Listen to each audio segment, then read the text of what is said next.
Bonjour à tous, bienvenue dans l'invité du jour, le plus jeune apnéiste performeur au monde et français. Il a 23 ans et il est avec nous. Arnaud Gérald, bonjour. Bonjour. Vous avez décroché il y a quelques jours en Égypte, à Sharm el-Sheikh, le record du monde bipalme à 108 mètres en 3 minutes 19, malgré des conditions météo assez difficiles. On va y revenir, alors déjà merci d'être avec nous.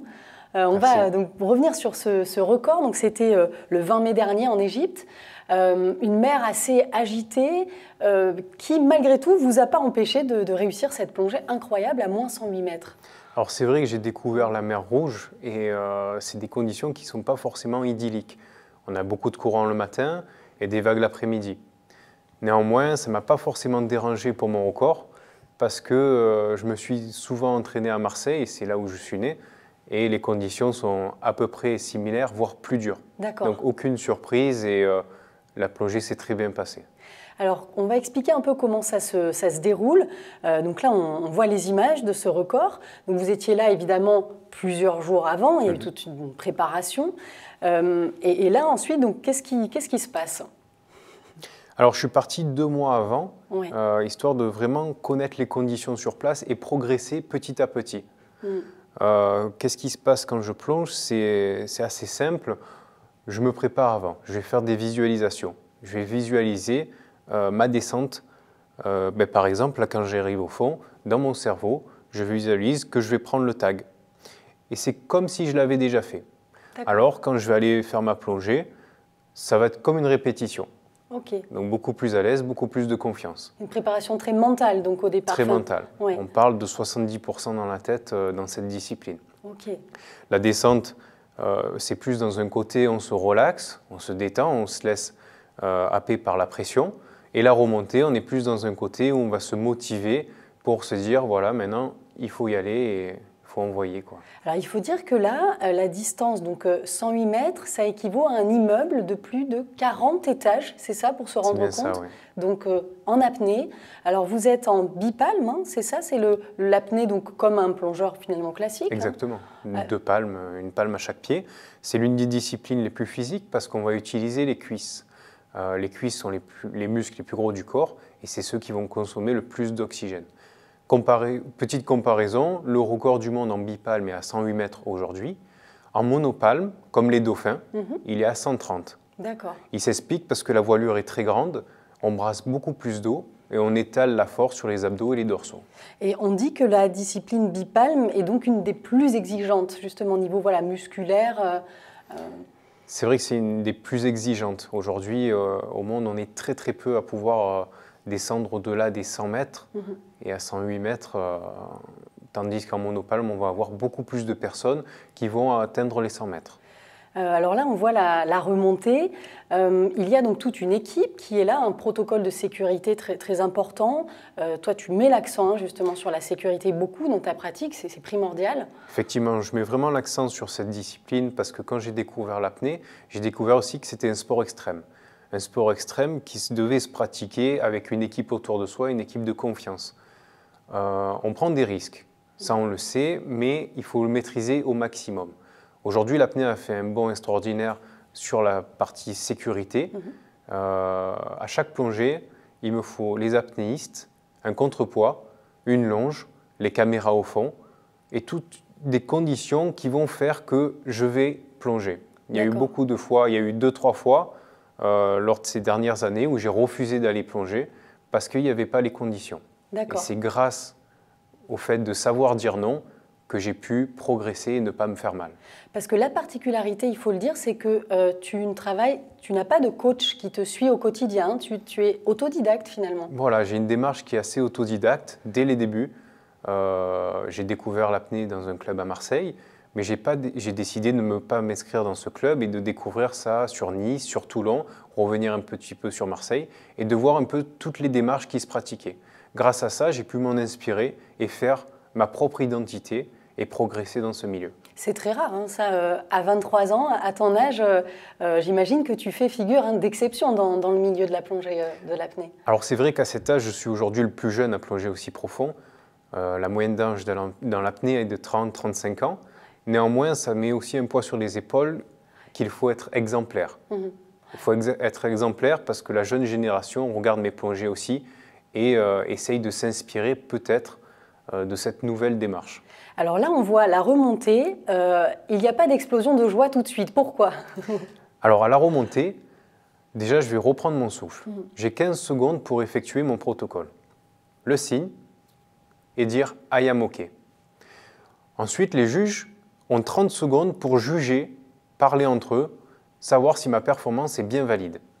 À la suite de ces 30 secondes, ils me donnent la wild card, le carton blanc, pour me valider la plongée. D'accord. Donc c'est un moment qui est avec beaucoup de pression, de savoir est-ce que j'ai pas oublié quelque chose, mais une fois que la wild card, le carton blanc est présenté devant nous, on a une explosion de joie de toute l'équipe qui s'est entraînée avec nous pendant les 2 mois.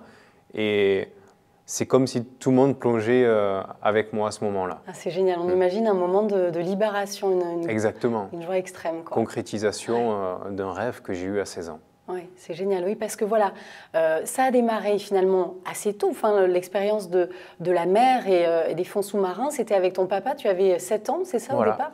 À l'âge de 7 ans, j'ai découvert l'apnée dans les calanques de Marseille avec mon père. Alors tout d'abord, ça fait peur, parce qu'on est dans un milieu tellement avec des possibilités d'aller à droite, à gauche, voire une sensation de voler, que ça peut nous faire peur. Il y a un imaginaire aussi, les requins, tous ces films qu'on a pu voir qui nous font peur avec ce milieu, le fait de ne pas respirer. Et finalement, d'une peur, je l'ai transformée en liberté. Ça m'a donné confiance en moi, et c'est à l'âge de 16 ans que mon père m'a fait découvrir l'apnée à Marseille, lors d'un stage dans un club de Marseille, pour me faire une sensibilisation à la sécurité. Il faut dire que toi, la plongée aussi, le fait d'aller sous l'eau t'a aidé à dépasser à un moment aussi certaines difficultés scolaires. Ça a été une vraie révélation. Exactement, ça avait été une vraie révélation pour moi parce que petit, j'ai eu de grosses difficultés à l'école. J'ai été à l'école Ruffo. Tous les soirs, je voyais ma psychomotricienne, mon orthophoniste. Et c'était un milieu qui était assez étouffant. Quand j'ai découvert l'apnée à l'âge de 16 ans, enfin, je pouvais me concentrer et savoir ce que je ressentais moi. J'étais plus concentré sur le regard des autres et c'est grâce à ça que j'ai pu gagner en confiance et me sentir mieux à l'extérieur. Quand je suis remonté sur le bateau à l'âge de 16 ans, j'ai regardé ma montre et je me suis dit, un jour, tu seras l'homme le plus profond du monde. Donc le soir, je suis arrivé à table avec mes parents et j'ai dit, voilà, j'arrête les études, je veux faire apnéiste professionnel, sans savoir si on pouvait ou pas en vivre. Et ce rêve, petit à petit, a grandi et aujourd'hui, il est devenu réalité. C'est fabuleux. Aujourd'hui, justement, dans quel état d'esprit tu es là quand tu vois ces images de ce record il y a quelques jours? C'est incroyable.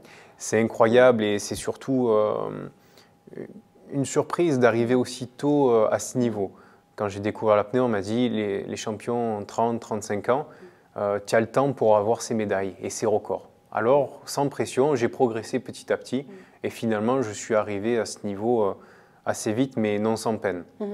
Et justement, ces qualités, pour y arriver, on voit ce travail du mental, hein, l'humilité aussi. Toi, je crois que tu fais beaucoup confiance à ton corps, hein, aux médecins, aux personnes qui t'entourent aussi. Voilà, il faut savoir s'entourer de médecins hyperbares sur Marseille, ce que j'ai fait sur Nice aussi. Avoir une équipe de confiance, pas forcément des personnes qui sont en raccord avec l'apnée et mon sport. Ça peut être la famille, ça peut être des amis qui nous connaissent par cœur et qui nous font avancer petit à petit en ressentant si on est stressé ou si on est en moment de force et on peut réaliser un record du monde. Oui. Donc c'est très important d'avoir un projet, mais aussi construire une équipe de confiance autour de soi. Aujourd'hui, tu es apnéiste professionnel, là, depuis quelques mois, hein, c'est tout frais, donc tu en vis, c'est très rare ça aujourd'hui. Aujourd'hui au monde, on est 5 à peu près à vivre de l'apnée. J'en vis grâce aux conférences que je fais dans les entreprises, mais aussi dans les écoles à Marseille pour sensibiliser la jeune génération à trouver leur passion, se développer, aussi les enfants qui sont comme moi dyslexiques et peut-être à mon niveau inspirer. Oui, voilà, transmettre, c'est possible. Quand on te regarde, on se dit, tiens, pourquoi pas moi. Et il y a une deuxième partie aussi, c'est trouver des partenaires qui nous correspondent. Aujourd'hui, j'ai trouvé un partenaire qui me permet de vivre de ma passion, Provepharm, qui est une entreprise marseillaise qui rayonne au travers de 24 pays autour du monde. Un laboratoire pharmaceutique, c'est ça? Un laboratoire pharmaceutique qui lutte contre la malaria en revitalisant des molécules. Donc grâce à lui, j'imagine, voilà, il y a des financements parce qu'il faut pouvoir financer tous ces voyages, ces championnats. Là, tu as beaucoup d'échéances à venir. Hein, C'est vrai. Voilà, quelles sont-elles? Alors, on a les championnats de France qui auront lieu le 28-29 juin. Et après, il y aura les championnats du monde cette année en septembre, la première semaine de septembre à Nice. Donc chez nous, en France. En France, et j'imagine qu'en tant que local de l'étape, c'est peut-être un plus aussi pour toi, non, le fait de se sentir aussi bien dans cette mer Méditerranée? Bien sûr, on connaît les conditions de météo. On a aussi une équipe de France qui est sur place, avec qui on s'entend bien. Et le principal aussi, c'est peut-être la famille et les amis qui pourront venir sur cet événement, les partenaires aussi, qui permettent de réaliser ces plongées et ces objectifs. Oui, parce que pour toi, il y avait l'année 2017 qui a été aussi un vrai tournant avec la sélection en équipe de France. À 21 ans, le passage du cap des 100 mètres. Là, en préparant l'émission, tu me disais tout à l'heure que ce cap, c'est difficile à passer. Pourquoi? Alors, c'est un cap qui est difficile parce que du temps de Jacques Mayol, du Grand Bleu, on a eu un gros questionnement de la partie médicale. Les médecins disaient c'est impossible de descendre à 100 mètres car le corps va imploser sous la pression. Il faut savoir qu'à 100 mètres, on a 11 kg par centimètre carré sur notre corps, ce qui est énorme.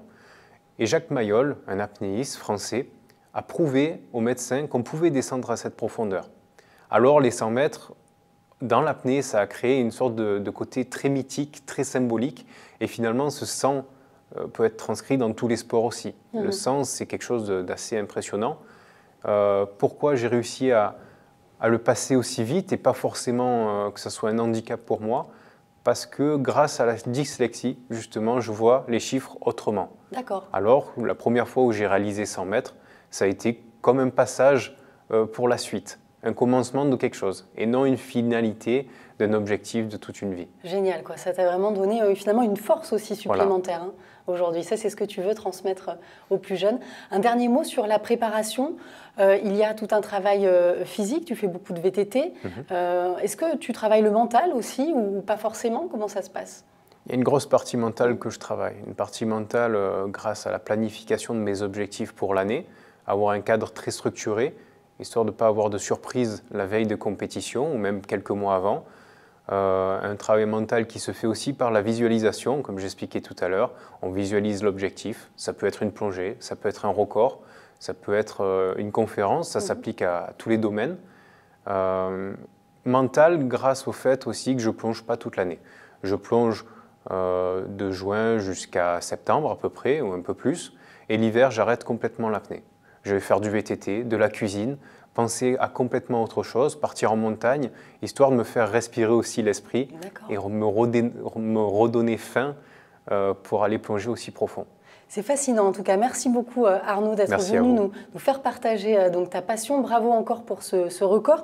Et puis bonne chance pour les championnats de France donc, au mois de juin à Nice. Merci. Et les championnats du monde donc, à Villefranche-sur-Mer au mois de septembre. Merci d'avoir été avec nous. Merci à vous de nous avoir suivis aussi et à très bientôt sur Provence Azur.